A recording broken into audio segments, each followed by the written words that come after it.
Tabii bu anketler tam olarak seçim sonuçlarını yansıtır yansıtmaz konuda bir şey söylemek çok kolay değil, ancak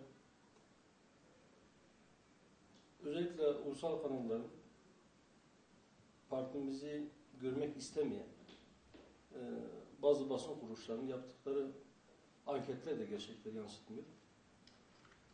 Şu kadarını söyleyebilirim ki seçime gireceğimiz yerlerde belki birçok kişi için sürpriz olabilecek sonuçlar alacağımızı düşünüyorum.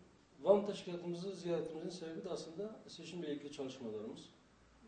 Biz şu anda seçime gireceğimiz yerleri ve adaylarımızın tespiti konusunda çalışmalar yürütüyoruz. Van'a geliş sebebimiz de biraz buydu. Hem teşkilatımızın çalışmalarını yerinde görmek, hem yerel seçime ilişkin teşkilatlar, bizimle beraber çalışan arkadaşlarımızın görüşlerini almak, hem de aday tespiti konusunda teşkilatımızın tamamını almak için Van teşkilatımızı ziyaret ettik. Havayı güzel bulduk, olumlu bulduk. Arkadaşlarımızdaki şevki, çalışma şevkini ve gayretini güzel gördük. İnşallah adaylarımız açıklandıktan sonra seçim yaklaştıkça daha hızlı bir şekilde ve daha canlı bir şekilde sahada arkadaşlarımız çalışmalarını yürütecekler. Yine seçim çalışmaları için dün Ağrı'daydık. Ağrı teşkilatımızı ziyaret ettik. Orada da meslektaşlarımız benzer sorular sordular. Dün açıkladım. Andımız isimli ucube metnin halen daha çocuklara okullarda okutulmasını büyük bir ayıp olarak görüyoruz. Dün de söylediğim gibi bunun için anayasa değişikliğine veya yasal değişiklik yapmaya da gerek yoktur. Hükümet isterse yönetmelikle, idari tasarrufla bu ayıbı ortadan kaldırabilir. Fakat görünen o ki şu anda o ayıbı kaldırma gibi bir irade beyanı da henüz hükümetin yoktur.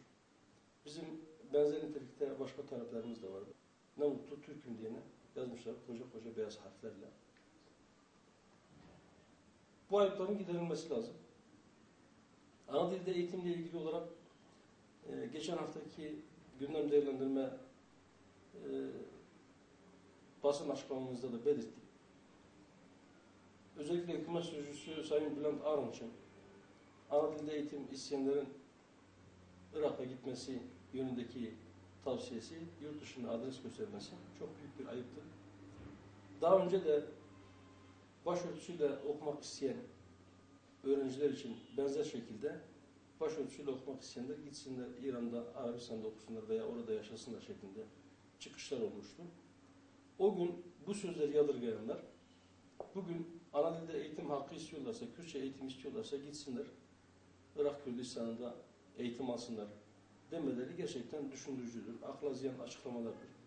Talihsiz bir açıklamadır. Bunu da biz daha önce defalarca hem kamuoyuyla paylaştık hem de gündem değerlendirmelerimizde bunu dile getirdik. Ana dilde eğitim bir haktır. Tabii bir insan hakkıdır. Bu hakkın engellenmesi veya herhangi bir şarta bağlanması kabul edilemez. Başörtüsüyle ilgili hükümetin çok ciddi iddialı çıkışları ve açıklamaları oldu. Başörtüsüyle ilgili sorun devam ediyor.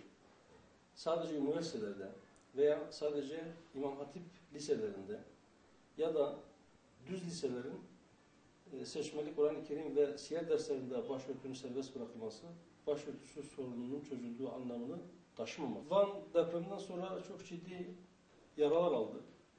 Çok ciddi hizmetler bekliyor.